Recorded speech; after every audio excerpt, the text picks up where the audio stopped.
Hey folks, KG here. On the table today we have one of my absolute favorite knives. This is the Spyderco Lil Native. As always, I'm going to share my opinions about this knife, talk about the good and bad points, and my overall conclusions in the end. So let's start off with some size comparisons. So here it is against the CVV Aluminum. As you can see, it is in fact a little knife. Come on guys, it's in the name. Here it is against the CVV Practice. As you can see, again, it's dwarfed in size, where the entire knife is almost just a little bit longer than the handle of the Praxis. Moving on to some Spyderco comparisons. So here it is against the Paramilitary 3.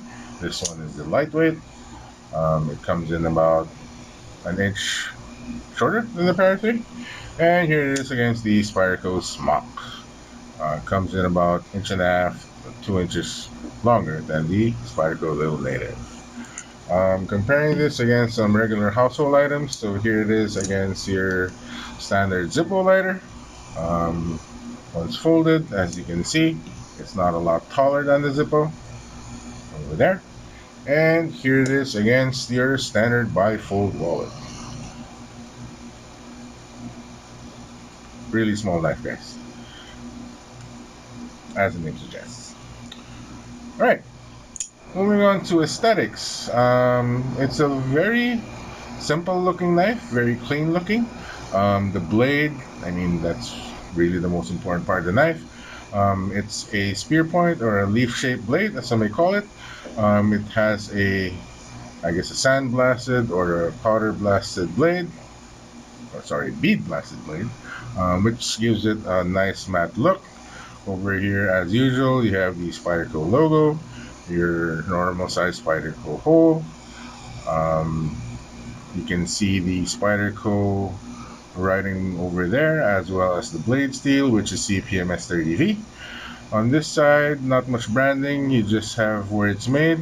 In this case, this one's made in the Colorado factory, Golden, Colorado, USA Earth, in case you forgot, you're from the Earth. And over here, the maker's mark, this one's made by Eric Glesser, son of founder of Spyderco, Sal Glesser, who designed and created this knife. Onto the handle. So this one is in plain G10. You just have two screws on the show side, which is a T8 screw for the pivot and a T6 screw for the stop pin. And you have a polished um, rivet, I guess, or nut, if you want to call it, which holds the screw from the clip side, which gives it a nice clean look. No lanyard hole in this one, guys. Thank God, because I'm not really a lanyard guy. Um, so yeah. On the clip side, you have a Spyderco wire clip, which is held in place by a T8 screw. So I really like the wire clip in the sense that it gives you a nice deep carry. So when it's in your pocket, only that much is showing. Plus, this wire clip really ages well, since it's not painted or coated with anything. You won't get a lot of noticeable chips or dings.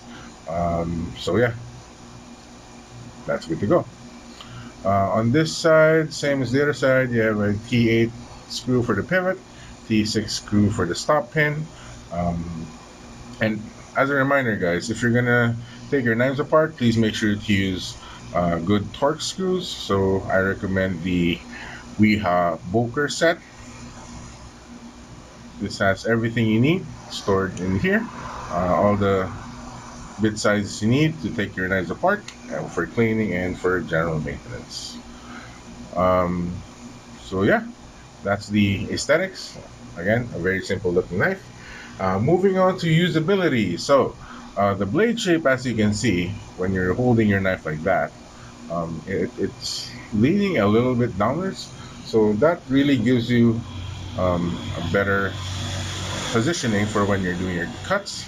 As you can see, all you need to do is lean a little bit forward, and the belly of the knife will hit your cutting surface, so you can chop things fairly easily, and you can do a bit of your rolling cuts over there, since the belly is right at the cutting surface.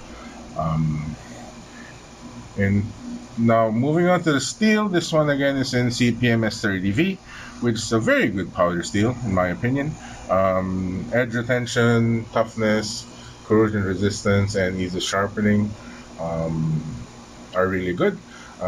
This edge will last longer than your, I don't know, your standard 440C kitchen knives or your um, HCR 13 MOV China steel. So it's really a good steel, and it's sort of the benchmark that Spyderco uses nowadays.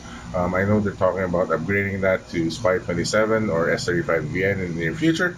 But as of now, most of the Spyderco blades are using S30V, which has survived the test of time, really. I mean, it wouldn't have lasted this long if it wasn't a good steel. Um, so on the finger choil, on the 50/50 choil, you don't have any jimping, which is good.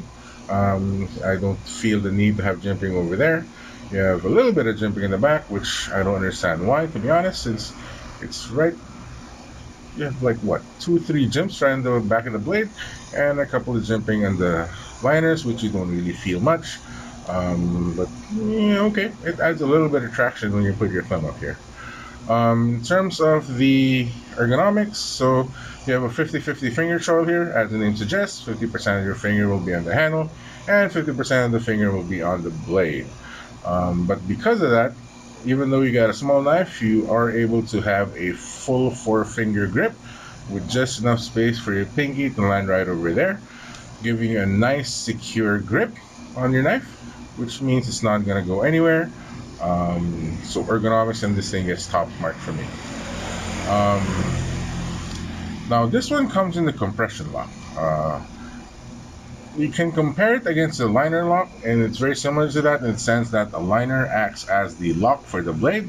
But comparing it against the liner lock, which, as you can see, the liner lock sort of pops out in the front, which prevents the knife from folding that way. Um, if you look at the physics of it, a liner lock, if the blade wants to fold, what will need to happen is this liner will need to fold that way. So it's really that piece of steel holding it in place, and it'll need to fold in that direction for this to catastrophically fail. Now, comparing that to a compression lock, the fact that the liner locks up at the back of the blade means that as this blade wants to fold in that direction, what needs to happen is that vertical liner will need to be compressed against that stop pin. And as we all know, a piece of steel will not easily compress that way since you have that much more steel to strengthen your lock. So that's really why a compression lock is significantly stronger than a liner lock. Um, and it has the added bonus of when you pinch it to disengage the lock, it frees up the blade right then and there, and it means your fingers are never in the slicing path. All right, so overall usability of this knife, really good.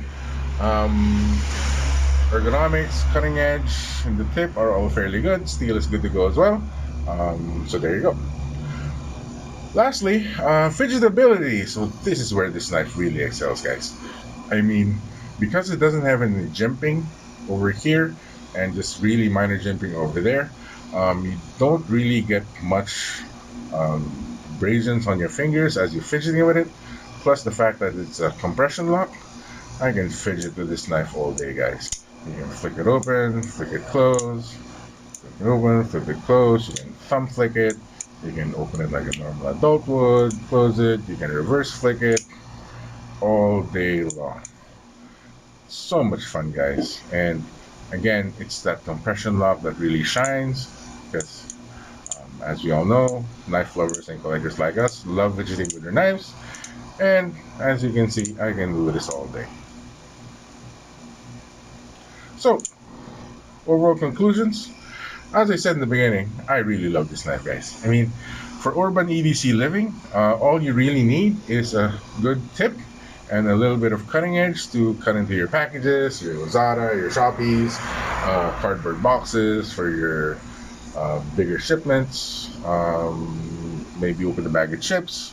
So yeah, I mean, overall, this knife really suits my needs in my everyday urban living.